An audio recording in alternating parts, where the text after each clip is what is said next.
Are you pushing too hard?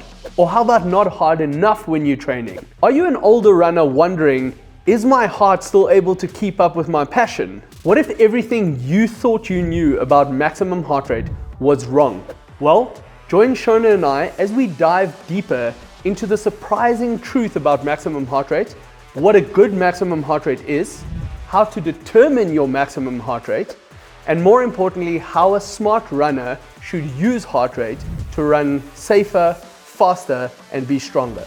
I want you to imagine your heart like a fireplace in your home, glowing warmly, keeping you comfortable. As you increase your activity level, it's like adding more logs to the fire. The flames grow higher, burning brighter and hotter, meeting the demands for increased warmth. Your maximum heart rate is like the highest temperature that your fireplace can reach. Just as the fire can only burn so intensely before it reaches its peak heat, your heart can only pump so much blood to fuel your muscles.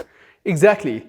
Max heart rate is the peak heart rate your cardiovascular system can achieve during physical exertion. As exercise intensity increases, your body requires more oxygen to perform. So as a result, your heart rate rises to meet that demand. This process is controlled by the sympathetic nervous system, just like adjusting the airflow to control the flames. And understanding your maximum heart rate, Dev, can be a very powerful metric for prescribing training. Right.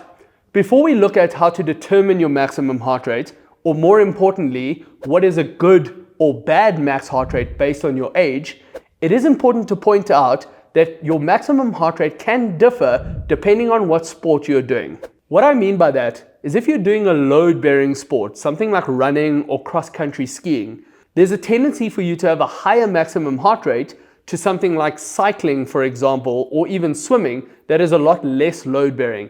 Cycling actually has a mechanical assistance, which means there's less demand for your heart rate to be that high. It's also thought that your body position can play a role in your maximum heart rate.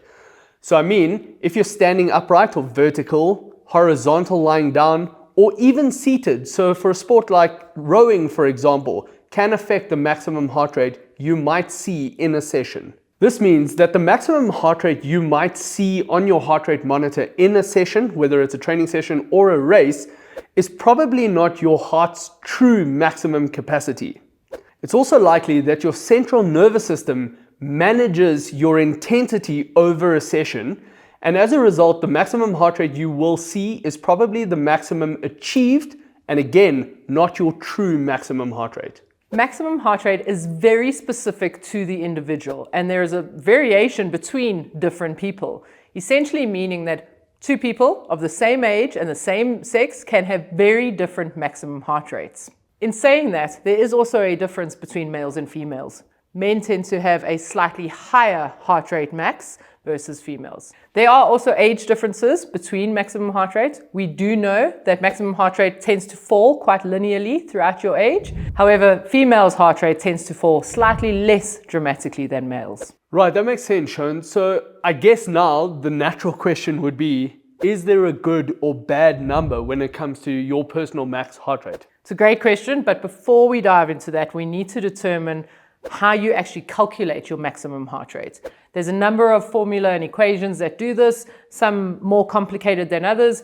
Most of them tend to use age as the one factor or variable, but there are so many different factors to take into account, and that is why we find these formulas to not be reliable. They're almost assuming that every single human being is the same across all different races, ages, changes, genetics, and we can't assume that. So this is where these formulas tend to be a little bit more unreliable. And so the more reliable way to find out what your maximum heart rate is to go and have a laboratory test done.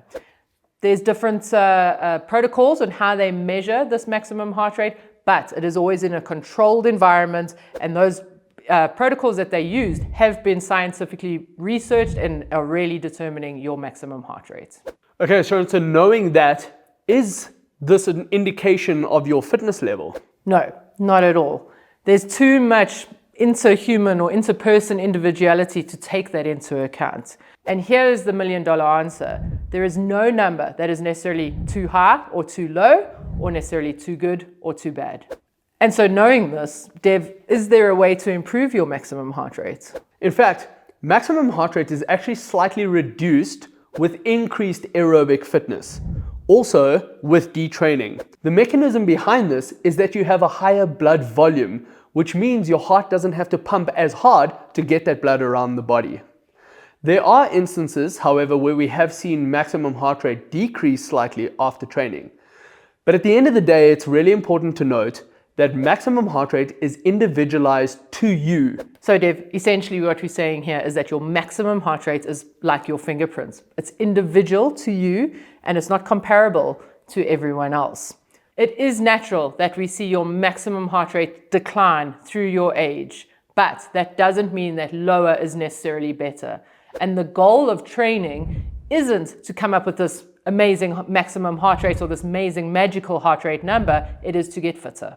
So if getting fitter is your goal, and as Shona mentioned it should be, check out this video where we delve into the concept of running inflation. We also introduce 5 essential strategies to combat this decline and how you can use our running inflation busters to preserve your running ability and reduce your injury risk.